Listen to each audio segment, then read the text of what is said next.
চলুন বানাই মিষ্টি আমের আচার। গরমকালে প্রচুর কাঁচা আম পাওয়া যায়, আর এই আমগুলোকে সারা বছর প্রিজার্ভ করে রাখার সহজ উপায় হলো আচার তৈরি করে রাখা।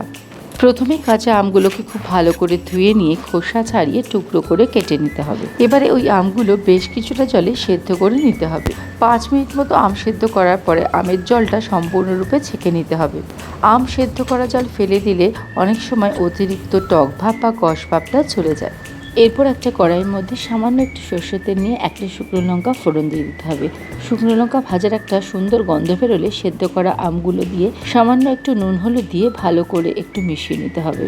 5 মিনিট মতো আমগুলো একটু ফ্রাই করে নেওয়ার পর এতে সামান্য একটু লঙ্কার গুঁড়ো আর মিশিয়ে দেবো গুড়। এখানে আমি চিনির ইউজ করছি না, আপনারা যে কোনো ধরনের সুইটনার ইউজ করতে পারেন আমের আচারের জন্য। গুড় দেওয়ার পর আঁচ কমিয়ে বেশ কিছুক্ষণ কষতে হবে। আচার তৈরি করা এটা একটা মেন ট্রিক্স, যে কিছুক্ষণ নাড়াচাড়া করতে হবে, আবার কিছুক্ষণ গ্যাস বন্ধ করে ঢাকা দিয়ে রাখতে হবে। এরকম কম করে 3 থেকে 4 বার গ্যাস অফ করে রাখতে হবে, আবার কিছুক্ষণ নাড়াচাড়া করতে হবে। আমি এখানে সামান্য একটু চিলি ফ্লেক্স অ্যাড করেছি, তার ফলে স্বাদটা খুব ভালো হবে। আমের আচারে সুন্দর স্বাদ ও গন্ধের জন্য আমি এখানে একটা ভাজা মশলা ইউজ করেছি। ভাজা মশলা বানানোর জন্য আমি এখানে খালি কড়াইয়ের মধ্যে 1 চামচ জিরে, 2 চামচ মৌরি আর হাফ চামচ গোটা গোলমরিচ নিয়ে একটু নেড়েচেড়ে নিয়ে গুঁড়ো করে নিয়েছি। এই ভাজা মশলার গুঁড়ো আমের আচারের সঙ্গে মেশালে একদম দোকানের মতন আমের আচার তৈরি হবে। এই ভাজা মশলার গুঁড়ো ব্যবহার করার ফলে আমের আচারের গন্ধ যতটা সুন্দর হবে ততটাই খেতে ভালো হবে।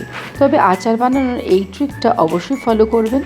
অন্তত 3 থেকে 4 বার গ্যাস অফ করে আবার 3 থেকে 4 বার গ্যাস অন করে নেড়ে চেড়ে নিলে আমের আচার বহুদিন ভালো থাকবে, আর খেতেও কিন্তু অসাধারণ হবে। এরপর এই আমের আচার তৈরি হয়ে গেলে আমি একটা গ্লাস কন্টেনারে ভরে রেখে দিচ্ছি।